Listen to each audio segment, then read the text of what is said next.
Welcome to our sixth, I believe, Huessy event seminar.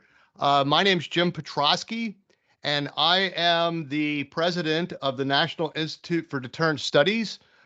We are a think tank that is focused on deterrence. Nuclear deterrence is sort of our primary, but we look at deterrence writ large within the nation. And also, we look at the national security stance, and we believe that the national security stance should be strong in order for us to maintain peace. So we always tell people we're a peace organization, which is exactly what we are. And today, in this seminar, we are starting a new series. We stopped a series called The Crinks. If you haven't seen it, it's on video. And you can find that at thinkdeterrence.com to find those videos.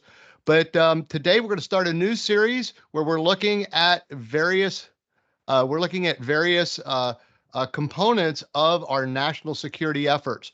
And we are so pleased to have Peter Huessy as part of NIDS to be able to forward these seminars, develop them, and make them what they are, which is informative for you. And so in today's talks, we're going to listen to people discuss topics and then give you an opportunity to interact with them primarily through the chat feature. So please use chat as much as you can if you come up with a question, because this is your opportunity to interact with our speakers. So with no further ado, I'm going to turn it over to Peter Huessy to do our introductions. Peter? Thank you very much, James. And I want to welcome our colleagues, Greg Weaver and Matt Kroenig, to our seminar series. As you both know, I've been doing this, for 41 years.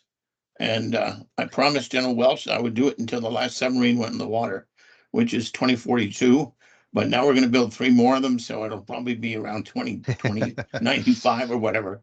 So as you know, Matt Kroenig will lead us off. He is Vice President and Senior Director of the Scowcroft Center for Strategy and Security at the Atlantic Council.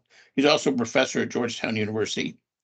And Greg Weaver is former Deputy Director of Plans and Policy at the United States Strategic Command, and is going to look at both gentlemen are going to be looking at the Posture Commission and then various aspects of it that are important to them. And the bios are on our website, and I think I'm able to say that Madeline Creedon will join us probably in April for an event, and she's going to try to get Rose Gottmiller to join her to talk about that.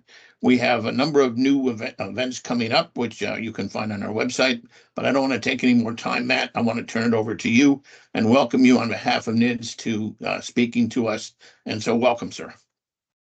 Great. Well, thank you, Peter, very much for the invitation to be here today and for the opportunity to speak to this terrific group.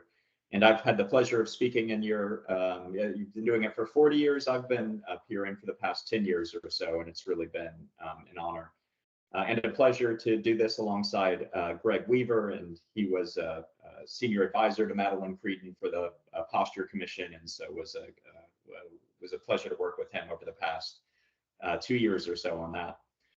So I was asked to speak about the Strategic Posture Commission report. So I'd like to just talk a little bit about the process of producing the report, but then spend most of the time talking about the substance of the report, the threat environment, the recommended strategy, and importantly, the recommended changes to U.S. strategic posture. So I had the honor of being appointed to the commission by then House Minority Leader Kevin McCarthy, and it was 12 commissioners, 6 appointed by Democrats, 6 appointed by Republicans. I was among the least experienced people on the commission, which was it's a good place to be in. A lot of senior people who I've looked up to and learned a lot from over the course of my career, and chaired by Madeline Creedon, and vice chair was former Senator John Kyle. And so we met for, I guess, a year or 18 months. A lot of it was receiving intelligence briefings from DOD, from the Department of Energy, from allies, making sure that everybody was informed on the issues. And so a lot of it was in receive mode and helped to get everyone on the same page. And I think that helped us get to unanimous outcomes. So the final report was unanimous. All 12 of us agreed on every word. Now, of course, if any of us were writing it on our own, it may have looked a little bit different, but I think it is notable and important that all 12 of us, people coming from very different backgrounds, the person that Nancy Pelosi appointed and the person that McCarthy appointed, all coming to a unanimous conclusion. So we very much hope that given that the bipartisan nature of this report, that it will be taken seriously and could maybe even serve as kind of a draft of the strategic posture for the next administration, whether that's the Biden 2 administration or something else. So I want to talk about the content of the report, and we started talking about the stakes. And so we didn't start talking about nuclear deterrence narrowly. We started talking about really the world that the United States and its allies have created since World War II, this US-led international system, and pointed out that this system has been beneficial to the United States, to the American people, and to our friends and allies around the world. 80 years without a major power war, standards of living greatly increased in the United States and allied countries over the past 80 years, levels of democracy around the world higher than they were 80 years ago. And so this is what we're trying to defend. Again, not just narrowly deterring nuclear attack, but trying to defend this international system that the United States and its allies have built over the past 3/4 of a century. But we then go to the threat section and say that this system is being challenged by revisionist autocracies. Most importantly, Russia and China. Russia, of course, launching the biggest war in Europe since World War II. China, under President Xi, becoming increasingly aggressive, threatening its allies in Asia, or American allies in Asia, but then also aiming to undermine and even displace the US-led system globally. And then importantly for our work, China is engaging in a massive nuclear buildup. And so Russia, already a nuclear peer with the United States, depending on how you count, Russia already has a larger nuclear arsenal than the United States. And then China is engaging in this rapid nuclear buildup and is expected to have 1,500 nuclear weapons by 2035. So by 2035, the United States, for the first time, or as we move towards 2035, the United States, for the first time in its history, will face two peer nuclear rivals, Russia and China, at the same time. And so this is unprecedented. In the past, the United States could essentially size its nuclear force, design its nuclear strategy for one peer, Russia, and then China and North Korea. Others could be lesser included cases, but that's not the case given China's buildup. Important to note, I should have said this at the outset, our goal wasn't to kind of recommend what is the posture needed for tomorrow. It wasn't to check the Biden administration's homework on their nuclear posture review. Rather, we were looking out into the future, the 2027 to 2035 timeframe, and what is the nuclear strategy and the strategic posture the United States is going to need, looking out into the not so distant future, but still into the future. So that's the threat environment. Revisionist autocracies challenging the system, dealing with two nuclear peers for the first time in history. And so then we move into strategy, and what is the strategy that we need to address this? And we argue that the United States and its allies do need the ability to deter and, if necessary, defeat Russia and China simultaneously. And we argue that it would be best to do this largely with an effective conventional posture, but that if that is not possible, then the United States will need to rely more on nuclear deterrence to deter both Russia and China than it has in the past. So I think that this is a notable recommendation. As you know, it's reported that the past couple of national defense strategies essentially have a one major war force sizing construct, and we are recommending that we need to be able to do both, not just the United States on its own, but the United States with its allies. In addition, on nuclear strategy, we argue that our nuclear strategy, the way we've done it for the past several decades, has worked. That we don't need a fundamental rethink of how we do nuclear strategy. As people on this call will know, and as we recommend in the report, in the past, the United States hasn't purposely targeted cities, hasn't purposely targeted innocent civilians. Instead, in order to deter Russia and other adversaries, we thought it was important to hold at risk a different set of targets, the leadership of enemy countries, their military forces, including their nuclear forces, war supporting industry. So to hold at risk militarily relevant targets. And there are a number of benefits to doing that. One, we need to be able to deter hold at risk what the adversaries value, not what we would value. And we think that our adversaries do value their leadership, their ability to command and control their military forces, and that they care less than the West might about civilian populations. And so we cite the Scowcroft Commission report from 1983's definition of deterrence, which says it's not about, again, what we might think is sufficient for deterrence, but what would deter the adversaries. Now, you have had some outside experts saying, well, given that we have two peers now, it's going to be impossible to deter them the way we did in the past with only one peer. And so therefore, we need to fundamentally rethink US nuclear strategy. We do need to go to targeting cities. We do need to go to a minimum posture. And we reject that in the commission report. Again, we say that the way we've done nuclear deterrence in the past, our strategy remains valid. But that to do that for two peers, we do need to adjust our posture. And so that's what I'd like to talk about next. And so starting first with strategic posture, we argue that to deal with the larger number of targets that China presents, that the greater threat that Russia and China simultaneously could pose to the survivability of the US arsenal, and for other reasons, that the program of record decided in 2010 is necessary but not sufficient.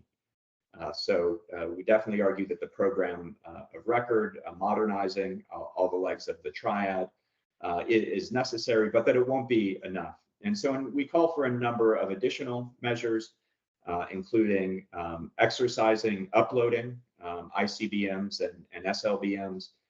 We call for planning to buy more B-21 bombers, more LRSO missiles, planning to buy more Columbia-class submarines, and other recommendations. Now, it's important to point out we don't call for an immediate nuclear buildup, but we do say that we need to take the steps now to prepare to go in that direction. And so uploading, planning to buy more delivery platforms is part of doing that. We also call for making the investments in the Department of Energy, in NNSA, and the defense industrial base that will help to make that possible. Now, we did receive some criticism in the rollout at the Senate hearing and elsewhere about, well, how much is this going to cost? Can we really afford this? And we don't get into that in part because we weren't asked to cost this out. That's not the expertise of the people on this group. But when Senator Kyle was asked this, he said pretty clearly that the Department of Defense has repeatedly said that the strategic deterrence is the #1 priority of the US Department of Defense. And so if this is the #1 priority, and this is what's in the report is what we think is necessary, then essentially the entire report is the priority, and that things that are not in the report are not the priority. So that's on strategic forces. On non-strategic nuclear forces, we point out the capabilities deficit the United States and its allies have in theater nuclear forces. Russia, of course, with 2,000 or so non-strategic nuclear weapons. China with non-strategic nuclear forces in the Indo-Pacific. The United States currently with 0 deployed non-strategic nuclear weapons in Asia. And so we argue that that needs to be rectified and that the United States needs to develop and deploy additional non-strategic nuclear weapons. We don't pick winners and losers. We don't say it should be Slickaman or it shouldn't be. Instead, we give a list of characteristics. Slickaman would meet those characteristics, but there are other capabilities that might as well. And notable, I don't know if people saw, General Cotton recently said that he does think that he needs Slickaman to do his work. I think the final thing I'd like to point to then is missile defense. We also address missile defense in the report. As people know, for a long time, U.S. policy has been that missile defense, homeland missile defense, is to deal with rogue threats from Iran and North Korea, not to deal with the major powers. In the report, we say that our homeland missile defense system should continue to stay ahead of the North Korea threat. With North Korea's nuclear capabilities advancing, you've had some people say, well, that's no longer possible. We can't stay ahead of the North Korea threat. The Commission says, no, we do need to continue to stay ahead of the North Korea threat. And then importantly, for the first time, the Commission recommends that we should have a homeland missile defense system for Russia and China. Now, we don't say that we need the ability to be able to stop a Russian or Chinese nuclear attack, which would be impossible and unwise, but that we do need the ability to deter and, if necessary, defeat what we call coercive attacks. We didn't use the term limited attacks. Some of the commissioners didn't like that term, but that might be another way to think about it. It's not about stopping a full-scale Russian or Chinese nuclear attack, but if they thought that they could conduct a more limited coercive strike or threaten to do that to gain coercion, that we need coercive advantage, that we need to have a limited missile defense system to deal with that. And of course, we point out that Russia and China themselves are building air and missile defense systems. So I think sometimes in the United States, you hear the arms control community say that the United States building missile defenses for Russia and China would be destabilizing. And so we point out that our restraint hasn't been reciprocated, that Russia and China are themselves moving out in this direction.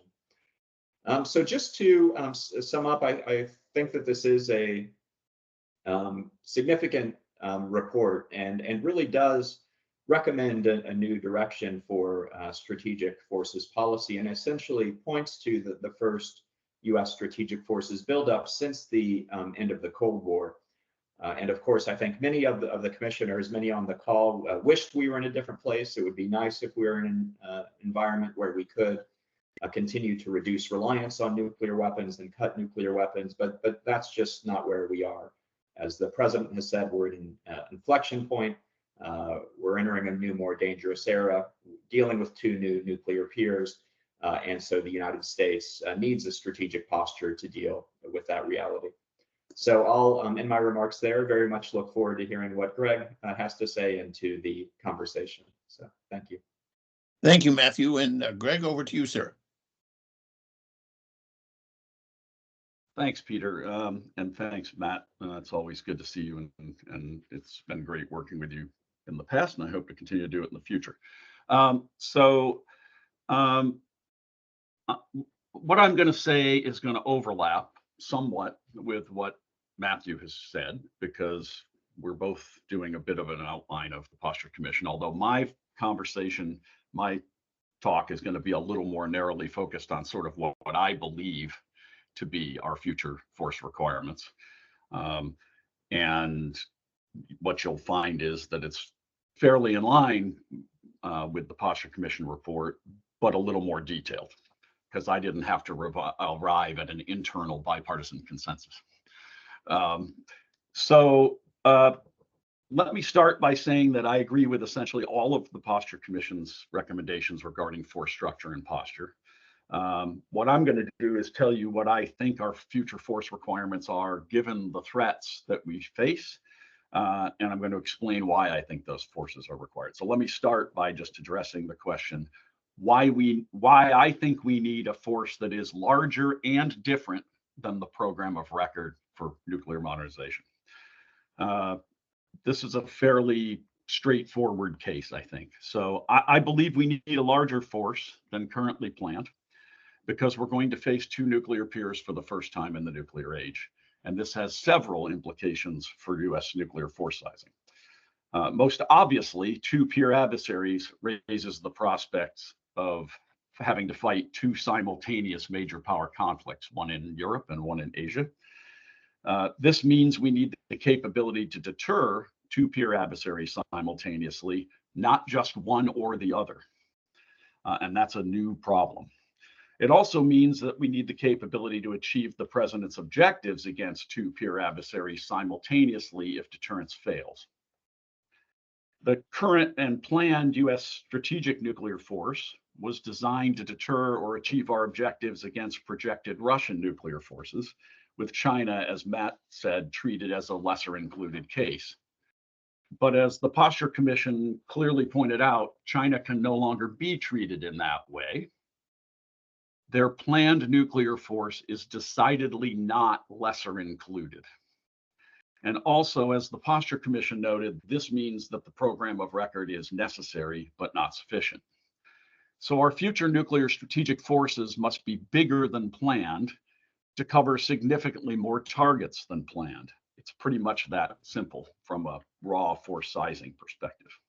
Now, some in the community, as Matt pointed out, are okay.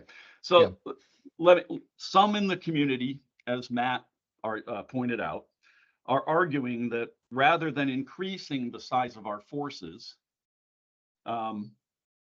to enable the strategy, to continue to enable our strategy against a more dire threat, we should instead change our strategy to avoid an increase in force requirements and an arms race. I have two responses to this suggestion. First, this seems to be completely backward. Our existing nuclear strategy of flexible response, assured second strike, and extended deterrence and assurance has arguably prevented not only nuclear war, but major power war, as Matt said, over the last 80 years or so. Why would we take the risk of abandoning that highly effective strategy just to avoid a demonstrably affordable increase in force requirements? The cost of major power war is orders of magnitude larger than the cost of a larger nuclear force, and the cost of nuclear deterrence failure is potentially existential. Second, regarding the risk of an arms race, I just point out that the Chinese are racing despite our stated intent to simply replace our existing force. It doesn't seem to me that our primary concern should be over what they'll do if we respond to their manifest massive buildup and apparent change in nuclear strategy. Our concern should be over what they will do if we don't respond. So I've addressed why I think we need a larger force, one capable of deterring or countering both Russia and China simultaneously. But why do I say we need a different force as well? And what do I mean by different? So I think we need a somewhat different force for three main reasons. The first is because, in my opinion, we have an insufficiently effective range of limited nuclear response options with which to deter adversary limited nuclear use. It's broadly agreed that the most likely path to nuclear deterrence failure is escalation in the context of a major conventional conflict between nuclear armed adversaries.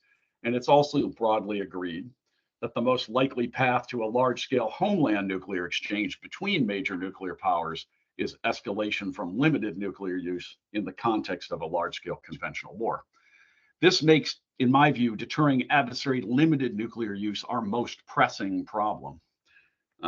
Second, I think the force needs to be different because the two-peer threat may require a more survivable strategic nuclear force than currently planned. And third, because the two-peer threat may require us to increase reliance on nuclear weapons to compensate for conventional inferiority in a second major power war. More on that in a second. So regarding deterring limited nuclear use, the planned force includes only dual-capable fighter aircraft to provide theater nuclear options, and only in Europe. That capability, in my view, is necessary but not sufficient. Strategic nuclear forces alone are insufficiently flexible and timely to convince Russian and Chinese leadership that we are fully prepared to counter limited nuclear first use with militarily effective nuclear responses of our own. Given current Russian strategy, doctrine, and capabilities, and the potential for simultaneous theater conflicts with two nuclear peers, additional U.S. theater nuclear capabilities are required, in my view. Our planned theater nuclear forces are too small, they're insufficiently survivable, and they lack adequate flexibility to address the range of military scenarios we will soon face. But they could be greatly improved without having to come anywhere near matching Russia and China weapon for weapon in the theater nuclear domain. I think we need a range of continuously forward deployed, survivable theater nuclear capabilities that can reliably penetrate adversary theater and air and missile defenses with a range of explosive yields and do so on operationally relevant timelines. And there are several candidate systems that could meet that requirement, but a nuclear-armed sea-launched cruise missile, SLCM-N, deployed on U.S. attack submarines provides all the necessary attributes. More on SLCM-N a bit later. Regarding U.S. nuclear force survivability in a two-peer environment, I think we need to take into account the potential for China to field a highly counterforce capable strategic force. I think that's almost certain. And the potential for a combined Russian-Chinese preemptive strike on U.S. strategic forces. That's a worst case assessment, but it's not. It's probably ought to be what we use to size and shape the force. Enhanced survivability of the strategic force can be achieved in a number of ways. And I'll just cite four. One is integrated air and missile defense of land-based strategic forces, either bombers or ICBMs or both. Improved tactical warning and bomber force dispersion to enhance the survivability of that leg. Can you hear me? Yes. Yeah, okay. And potentially deploying SLCM-N on attack submarines would enhance survivability as well. And finally, making a portion of the ICBM force mobile. And I'll talk a little more on that later too. Finally, if we're forced to increase the role of nuclear weapons in our strategy to address US and allied conventional inferiority in a second major power war, we will need larger and more diverse theater nuclear forces in both Europe and Asia. Of course, the preferred course, and this is also what the Posture Commission said, the preferred course would be for the United States and its allies to field conventional forces sufficient to defeat Russia and China without increased reliance on nuclear weapons. But it is not at all clear that we and our allies are willing to spend the money necessary to do that, which I believe would far exceed the money necessary to enhance our nuclear forces in the ways I'm recommending. Compensating for conventional inferiority with nuclear weapons is also likely to require a significantly more capable US theater nuclear force. I believe compensating for conventional inferiority in Asia is significantly easier to achieve than in Europe for reasons I'm happy to address if someone wants to ask me that question. So now let me move to what do I think we need to add to the nuclear force program of record. To address the set of strategic challenges I've laid out, I would do the following. I'd increase the planned number of B-21 bombers, perhaps to 150. That's not based on analysis. It's kind of a gut feel in terms of the number 150. I would increase the planned number of LRSO cruise missiles that we acquire by at least several hundred. Both those things, the B-21 increase and the LRSO increase, are readily doable and could be supported by NNSA on the warhead side. I would take the steps necessary to potentially purchase more than 12 SSBNs, but that's a very long-term solution. As Peter noted earlier, it's out into the 2040s, which is too late for the impending peer problem. I would field Sentinel at the outset in a merged configuration to increase the number of deployed weapons. I would field the Sentinel, if possible, in a mixed silo and road mobile configuration, and I'll talk a little more about road mobile in a minute. I would acquire at least several hundred SLCM-Ns and deploy them on attack submarines. I would examine the potential for equipping dual capable fighter aircraft with standoff weapons. And maybe least controversial, but most important, I would significantly expand the NNSA's infrastructure the capacity of NNSA's infrastructure to support a larger deployed force and demonstrate our will and capability to engage in extended nuclear arms competition if necessary. Some of these recommendations are more controversial than others, so let me go into a little bit more detail on the two that are probably most controversial, the ICBM leg and the SLCM. And I'm almost done here. The ICBM leg of the triad, in my view, provides 4 essential attributes to the nuclear force.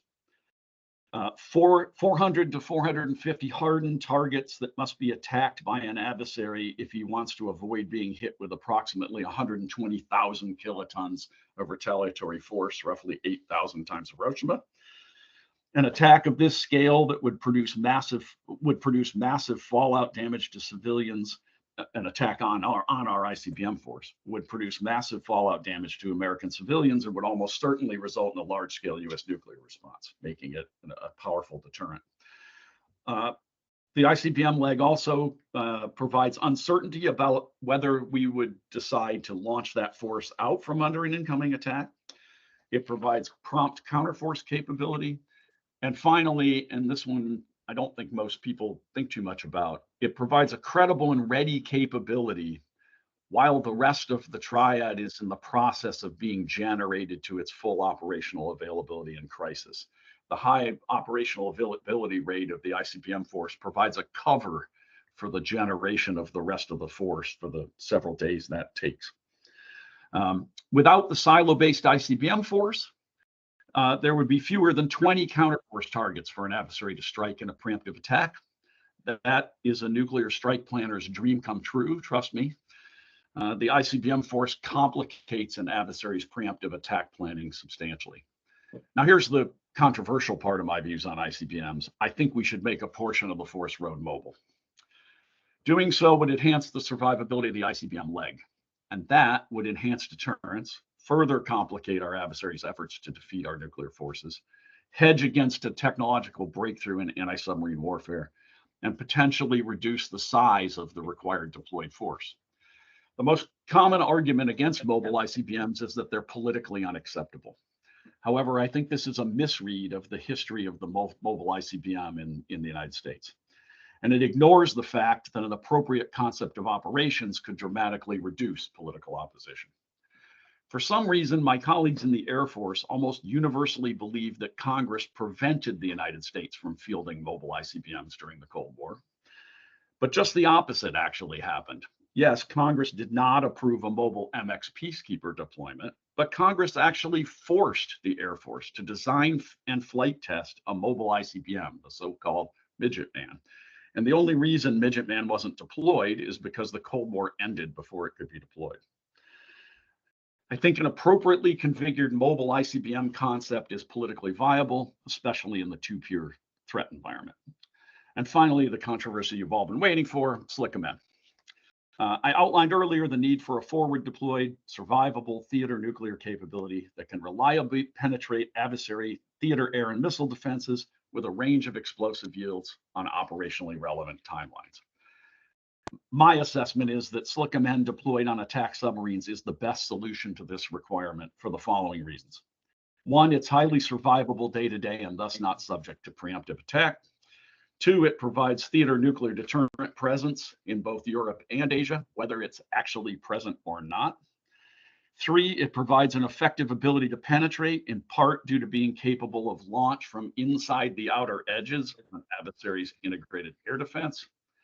Four, it provides operationally significant promptness when compared to bomber-delivered air-launched cruise missiles. Five, it exploits the attack submarine fleet's large pre-existing launcher infrastructure, reducing cost. Six, it has no ballistic missile launch signature that could be misinterpreted by an adversary as the front end of a large-scale preemptive strike.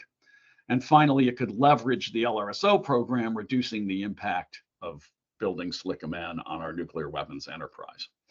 No other system I'm aware of checks all those boxes. So let me close by posing 3 questions that I think our senior leadership must answer, and answer with a sense of urgency regarding our future strategic force posture. The first question is, what's the strategic rationale for believing that the nuclear modernization program of record that was adopted in 2010 before Russian aggression against Ukraine in 2014 and 22, and before China's ongoing and rapid nuclear force buildup, will be sufficient to address a 2030 security environment that poses the threat of conflict with two peer nuclear adversaries simultaneously. The second question is, are the United States and its allies and partners likely to decide to bear the sustained political and financial costs necessary to build sufficient conventional forces to deter and defeat both Russia and China simultaneously? And finally, why would a nuclear weapons design and production infrastructure designed to be just barely able to maintain the existing US nuclear force be sufficient to provide what the nation needs in a potentially unconstrained nuclear competition with two peer adversaries who are technically sophisticated, well-resourced, and geostrategically aligned, if not allied? And that's, I'll stop there. Well, that was a wonderful presentation, Greg, and I want to thank Matt. There are a number of questions that came up in the chat function, which I would like to appropriate and ask you both to comment on. Number one, there's an article that Atlantic Council published by Professor Press and his colleague. And I don't want to be flip, but I think what it said is deterrence, you could kill more people and less weapons. And that somehow would lessen the tendency of an adversary to come back at us. And then we could, I don't know if that's fair, but that's my reading. Number two, there was a question about how much can we upload Sentinel? And someone made a note that we're not disclosing that, although Minuteman could go up to 3 in some cases, but I don't think all of them could do 3. So that's another question. And the third issue is none of this works unless NC3 works, which is one of our Navy commanders made that point is, and we don't talk about that very much. And I want to just leave those 3 out there for Matt and Greg to comment on. And then we can go to, I also want to recognize some of our friends from General Vanderham from Northrop Grumman, Bob DeGrasse is from Bechtel, Eric Johnson is from Collins.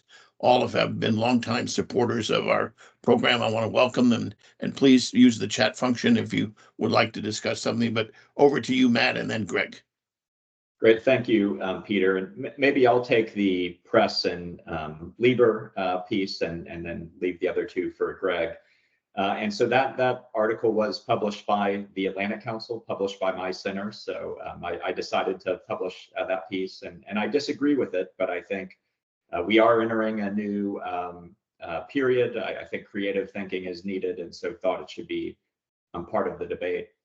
But essentially what they argue is that the way we've done nuclear targeting in the past for one peer, which we didn't use this term in the commission report, but essentially what people refer to as counter force targeting. They argue that if you do that kind of targeting for both Russia and China, then the requirements, the warhead requirements for the United States are going to be so large that's going to be expensive, and that essentially it could set off an arms race. That if we try to have enough to deal with Russia and China, so we increase, then Russia and China increase, we'd have to increase again. And they argue that is not where we want to be, and so therefore we should rethink our nuclear strategy, go to more of a counter value targeting strategy, which would allow us to, in their argument, deter at a lower force level. So I think that's the wrong way to think about it. And Greg, I think, countered this argument pretty effectively in his opening. Essentially the negative outcome they're trying to avoid is an arms race. But I think that does put it backwards. That first and foremost, we need to be able to deter Russia and China. So how do we do that?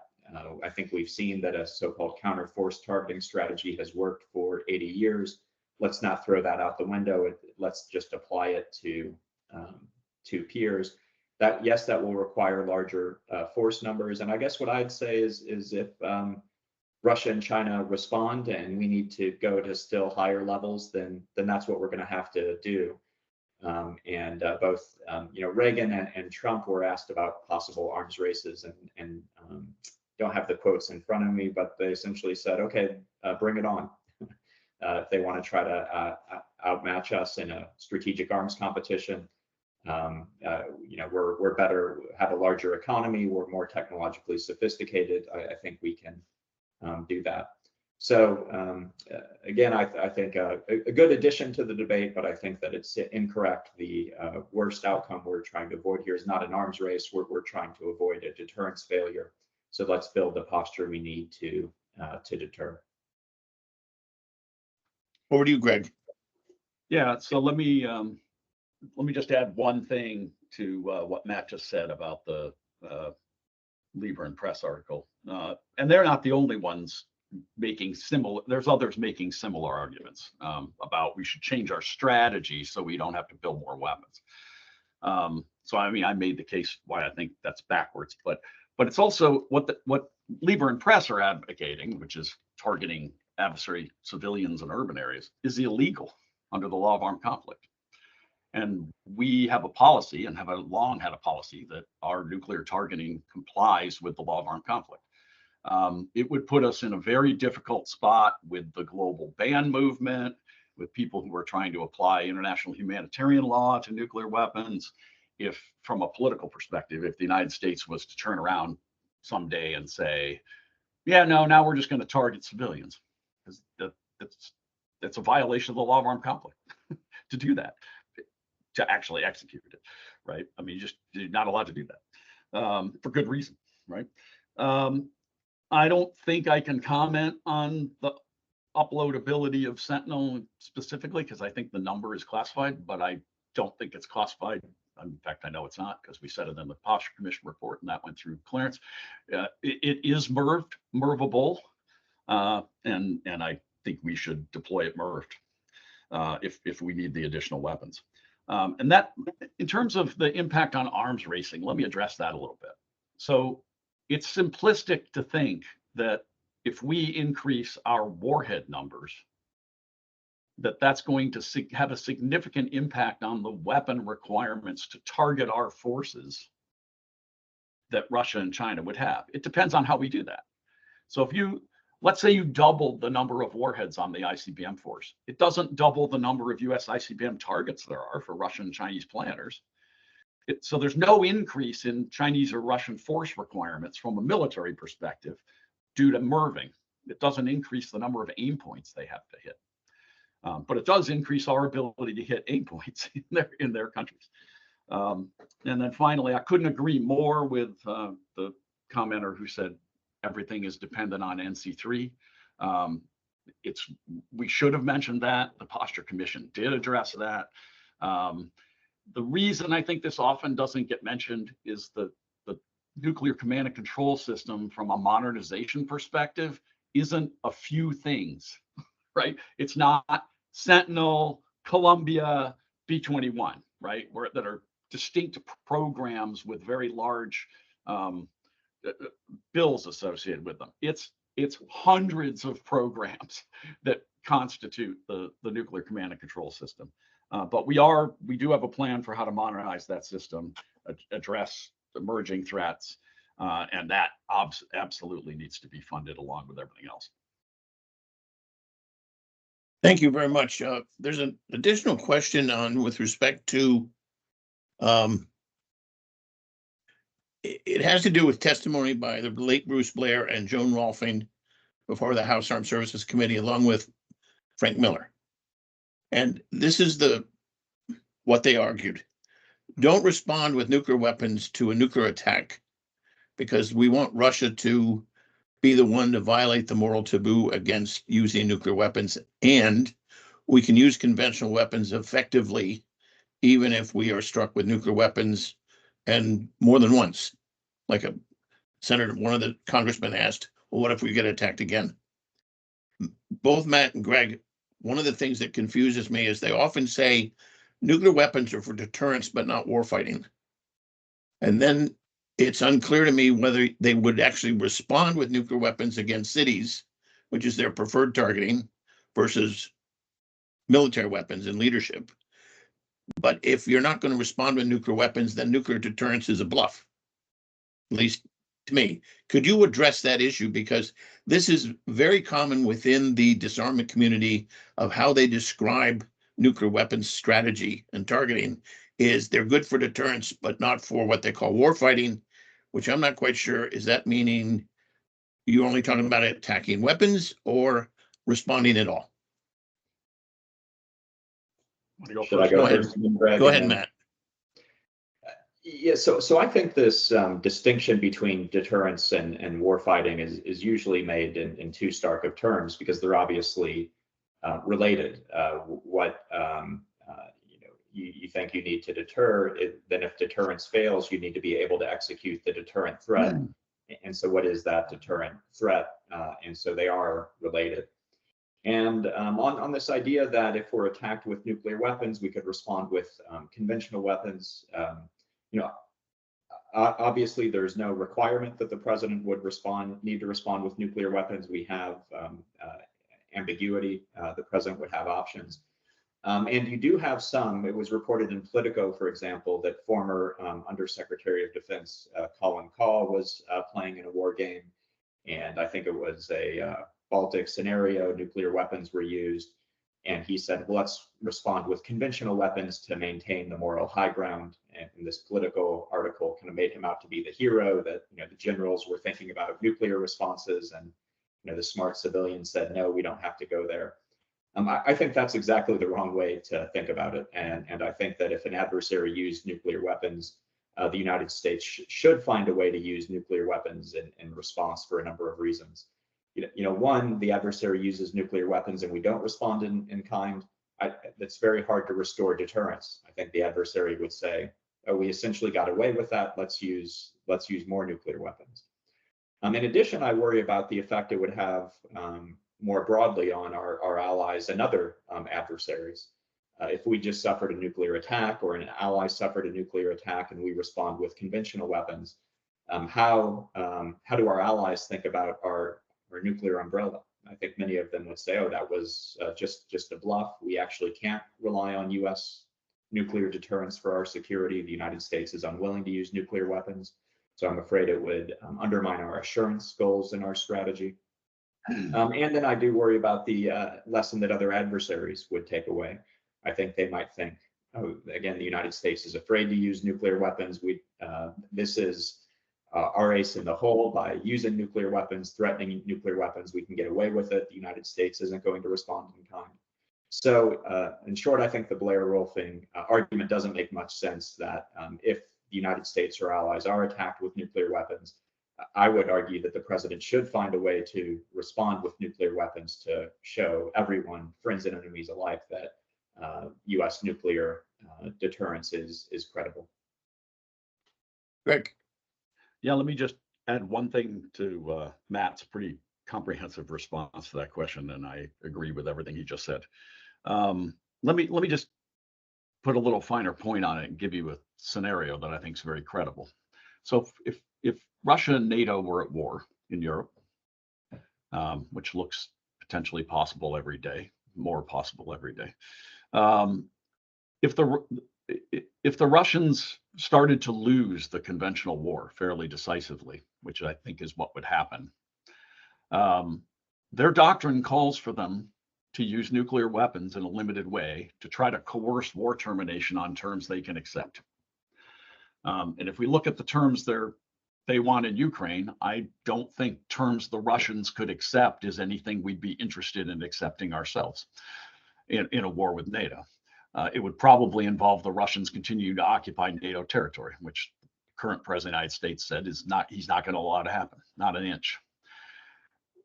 So if the Russians were to initiate limited nuclear use to try to coerce war termination on their terms, and the United States responded to that use with conventional response, why would the Russians do anything other than be convinced that they needed to hit us again and harder? Because the conventional war is what's driving Russian escalation. Hitting them harder with conventional weapons, if we were even capable of doing that in the midst of a large-scale conventional war that was already ongoing, is only going to encourage the Russians to hit us harder with nuclear weapons to try to coerce us to stop. Whereas, as Matt said, there is a chance that a nuclear response, properly structured and executed, could convince the Russians that they miscalculated about how we would respond, right? And might convince them that further escalation is their worst option. And that's always our goal, right, in nuclear deterrence, is to try to convince the adversary that their worst option is always to pull out nuclear weapons and start employing them. And there are a couple other questions for you both. Where are we with respect to pit production, and how does that impact on augmenting our force structure? Number two is, what about a DCA capability in the Pacific other than the Slickum-N, for example, F-35s and air power, albeit the distances in the Pacific are huge, even though you do have tankers. Access at a regular basis is tough. And the one question is directed directly at you, Greg. What are your priorities in terms of those things you want to do to augment the force? What's, let's say, 1, 2, and 3? You want to go first on this one, Greg, and I'll go second. Sure. Let me start with the last one. So I will tell you what my priorities would be, but I think we need to do all of those things I said. I don't think this is a Chinese menu. I think they're all required. So in terms of priority, so the priority would be a little bit affected by the schedule, right? There's some things you can do fairly quickly and some things that take longer to do, right? We need to start right now expanding the capacity of NNSA's infrastructure. And this partly goes to the pit production question, but their infrastructure problems go far beyond pits. We are not in a good competitive position if we only do what NNSA's current capacity, the program currently produces in terms of capacity. We're not in a good position to compete. We're not in a good position to hedge against technical failure. And we will be forced to do suboptimal approaches to expanding the force as required. So I would probably prioritize NNSA's infrastructure capacity first, because it contributes to our ability to do everything else in the best way. I think second, I would probably say increasing the number of planned LRSOs, because it's the fastest way to get more weapons into the field in the current program. You know, we plan to build far more missiles than we do warheads for them right now, because we need a lot of flight test missiles. So if you decided to build more warheads and field more armed missiles, you could simply move the flight test missiles out to the back of the program and deploy the ones that would have been flight test missiles that are increasing the size of your force. That's a fairly simple thing to do programmatically. I don't want to make it sound like anything's easy in nuclear weapons programming, because it's not. But that's probably one of the simplest things that we could do, and it would probably produce the greatest increase in capability in the shortest period of time. And then I think third, I would say Slickum-N, and probably fourth, and I probably won't go any farther down the list than that, would be finding a way to make part of the ICBM force mobile. Okay. But that's going to take more time. That's farther out into the program, just because we didn't do it soon enough. And then I've sort of addressed pit production, so I'll leave the other questions for Matt. Great. Well, I'll take up the question of DCA in the Indo-Pacific. And so first, just speaking for the Commission, and then I'll take that hat off and speak for myself. So again, the Commission says that the United States should develop and deploy non-strategic nuclear weapons in Europe and the Indo-Pacific. We lay out a number of attributes that those weapons should have, but we don't say precisely which platforms those should be. So that's the Commission view. Taking that off, my own view is I do think that Slickum-N is necessary, and we've seen a number of senior military leaders, including General Cotton in the past day or so, also make that case. I think that is very helpful in the Indo-Pacific, given it's mostly a maritime theater. But then I think that is a starting point, but maybe not enough. And so first going over to Europe, I do worry about DCA and gravity bombs as being an effective capability given the most likely scenarios of a Russia conflict. And so I think having revitalizing NATO nuclear posture is important. I think there are a number of things we could consider, including forward deploying nuclear weapons further east to a country like Poland. I think having more of a standoff capability for DCA would make sense. In the chat, James McHugh, and James is a fellow at the Scowcroft Center now, so great to have him as part of the team. Mentions LRSO, and maybe Greg or others know the technical details. My understanding is that LRSO is not compatible with fighter aircraft, and so it would have to be a different capability. But I think having some kind of standoff capability in Europe would make sense. So is it like a nuclear armed JASM on DCA, or is it a ground-based capability? And once you have slick them in, could you take that nuclear Tomahawk and put it in a truck and drive it around Europe? That might make sense. And then in the Indo-Pacific, I do think slick them in for military requirements is probably sufficient, but then I do wonder about the assurance elements. And when you see the public opinion polls in South Korea, majorities of the public, depending on the poll, want their own nuclear and independent nuclear arsenals to counter North Korea. I do think that the United States is going to have to do more over time to reassure South Korea, and at some point maybe deploying nuclear weapons on Korean territory like we did during the Cold War would be necessary. And so there are a number of ways you could do that, but one of them may be B-61s and DCA, or if we develop new capabilities for Europe, those could go to Korea as well. Both of you, one of my colleagues from the Nuclear Weapons Center asked you to come and speak to them, and asked me, is he poaching? And my view is no, please do. And so that's in the chat function. Mike, his last name is spelled Guillot. And if you get in touch with him, he's asked that you come and talk to him about a number of issues. He mentioned specifically Minuteman III and Sentinel, but I think that would be great. So I want to turn it over to our president, James Petrosky, who had a number of questions, but I have been monopolizing the Q&A session. But Jim, if you have some things that you would like to ask Matt or Mr. Weaver, please do. Thank you, Peter, and thank you, guest speakers, and our great sponsors for this organizational meeting. And I think these seminars are great because it gives us an insight into you, and I look forward to every other one.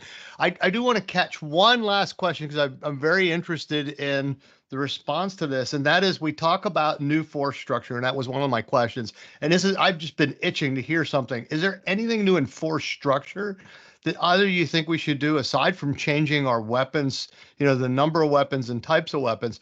I've heard some background in, a potentially, pulling together all of our nuclear forces into a single nuclear force, and at one time was part of a purple nuclear force.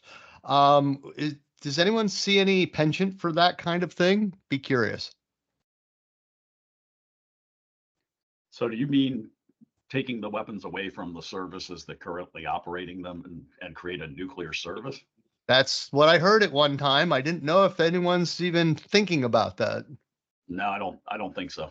And I don't think I would advocate that. Yep. Okay. Matt? Yeah, it's an interesting idea. We didn't discuss it in the commission, and it's not one of our recommendations, but and it's not something I've given a lot of thought to be honest. So I'd want to think through a little bit more of the pros and cons of that, or maybe learn from Greg. It sounds like he's maybe thought about it and come to a conclusion. Yeah, I want to correct a mistake I made. It's Samantha who asked Greg and Matthew to come down to the nuclear weapons center. My apologies. That's okay. I'd be happy to do that, Samantha. And I just want to mention our upcoming events. We have Brad Roberts on the 22nd of March. He is going to be speaking in the afternoon on fit for purpose, extended nuclear deterrence in an eroding security environment team, and talking about Europe in particular. And then in the morning at 10 o'clock, we have Mr. Sufer and Matt Koslow, who are going to talk about air and missile defense on strategic impact on strategic deterrence and the recommendations of the Posture Commission. So those are two events that are coming up. And as I said, I think Madeline Creedon is going to be the 26th of April. At least that's the day we were talking about. We also, Frank Miller is going to be speaking. Henry Sokolsky will be also talking. And we're going to then begin with our military officers from the Navy and the Air Force and having them talk about the program of record. One last note, on June 20th, the Louisiana State University at Shreveport and NIDS, as well as Barksdale Forward, will be hosting a triad symposium, which will be our 23rd in Barksdale live.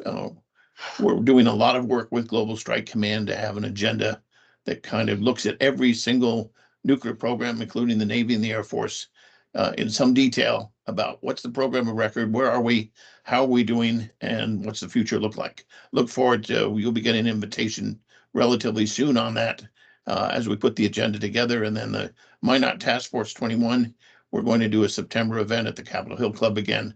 And that will be in September on the 20th. So with that, Jim, I apologize. Back to you, sir, to close it out. No, there's a lot happening at NIDS, and we are moving forward. I thank our guests, our sponsors, Peter Huessy, as always, and all the people that joined in today. Please get the word out, and we'll see you at the next Huessy event. Thank you very much. Thank you, Greg, and thank you, Matt, very much. We will talk. Take care.